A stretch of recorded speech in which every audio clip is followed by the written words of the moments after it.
اعوذ باللہ من الشیطان الرجیم بسم اللہ الرحمن الرحیم ومن الناس من یعجبک قولہ فی الحیاۃ الدنیا۔ اب یہ منافقین میں سے ایک گروہ کا خاص ایک تذکرہ ہو رہا ہے۔ ایک منافق تو ہوتے تھے کہ جو عام ہیں، ان کی زبانوں پر بھی نفاق واضح طور پر ظاہر ہو جاتا تھا، اور ایک قسم کے منافق وہ ہوتے تھے بڑے چاپلوس چرب زبان، کہ ان کی گفتگو دیکھیے تو وہ تو بڑے مخلص ہیں اور بڑے ہی فداکار ہیں اور بڑے ہی آپ کے ساتھ ان کا تعلق جو ہے وہ نیک نیتی پر مبنی ہے۔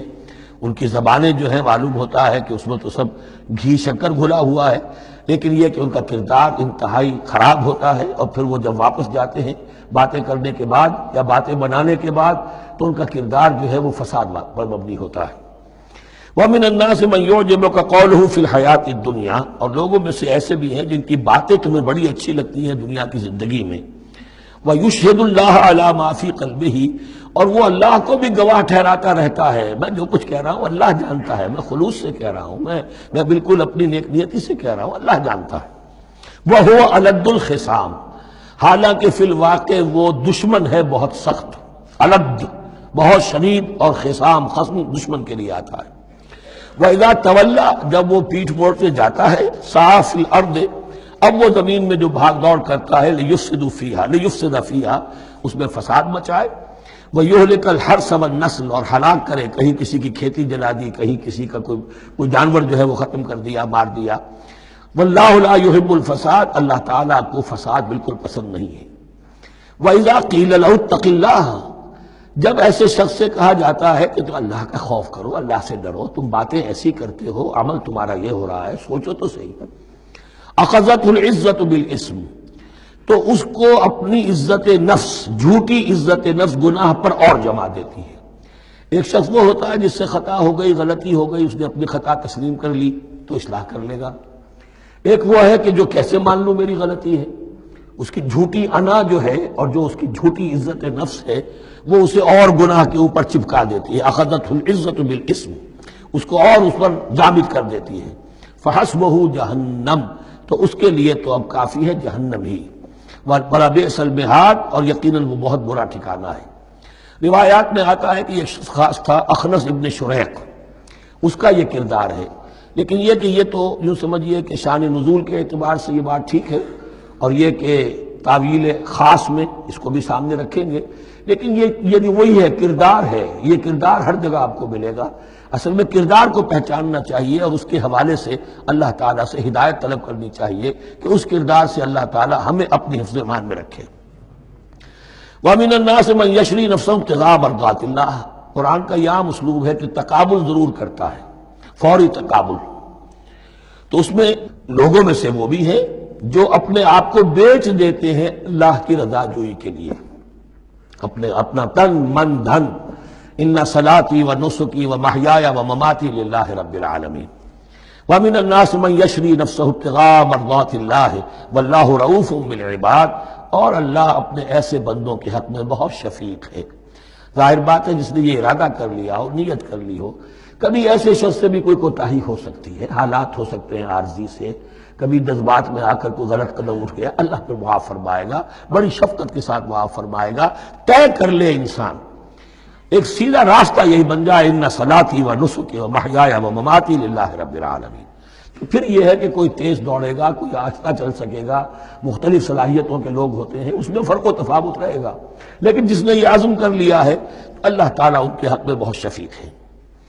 یا ایھا الذین آمنوا ادخلوا فی السلم کافہ، اے اہل ایمان اسلام میں داخل ہو پورے کے پورے۔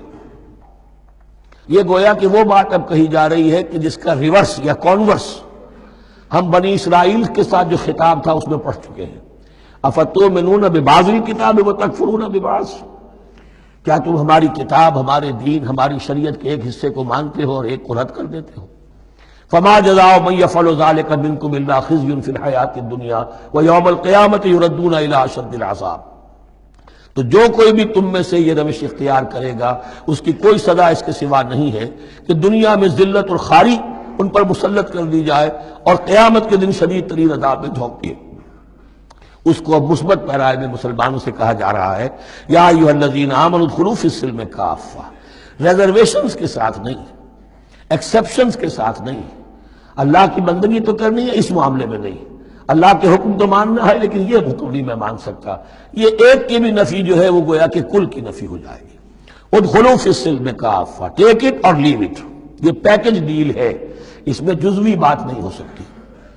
ولا تتبعوا خطوات الشیطان، اور دیکھو شیطان کے قدموں کی پیروی نہ کرو، اس کے نشانات راہ جو ہیں، اس کے نشانات قدم جو ہیں ان کی پیروی نہ کرو۔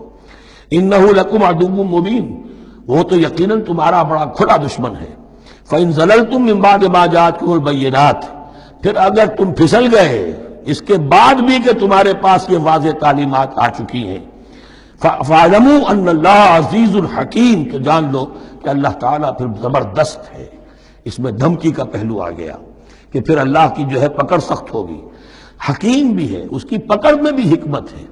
اگر یہ پکڑ نہ ہو تو ظاہر بات ہے کہ پورا نظام جو ہے دین کا وہ پھر بالکل ایک بے منطقی، اگر اللہ کی طرف سے کسی گناہ پر پکڑ ہی نہیں ہے تو پھر یہ آزمائش کیا ہوئی، پھر جزا و سزا کا کیا سوال، پھر جنت اور دوزخ کا کیا معاملہ۔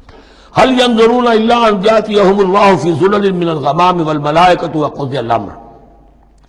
ایک جو نفس انسان کو پٹی پڑھاتا ہے وہ تو یہ ہے کہ دین کا یہ حصہ تو آرام سے کرتے رہو، جو میٹھا وہ حق اور جو کڑوا ہے وہ تو۔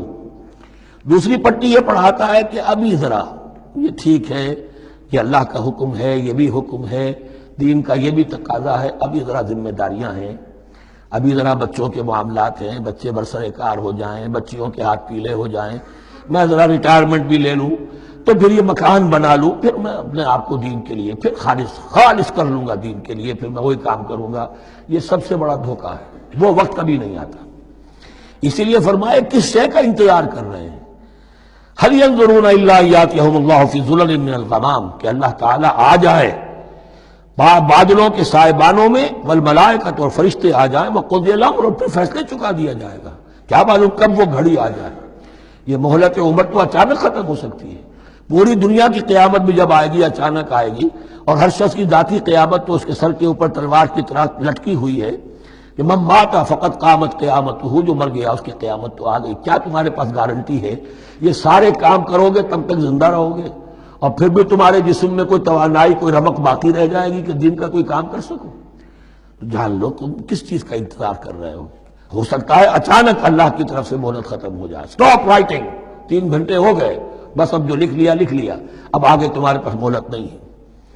وَإِلَى اللَّهِ تُرْجَعُ الْأُمُورُ، اور یقیناً تمام معاملات اللہ ہی کی طرف لوٹا دیے جائیں گے۔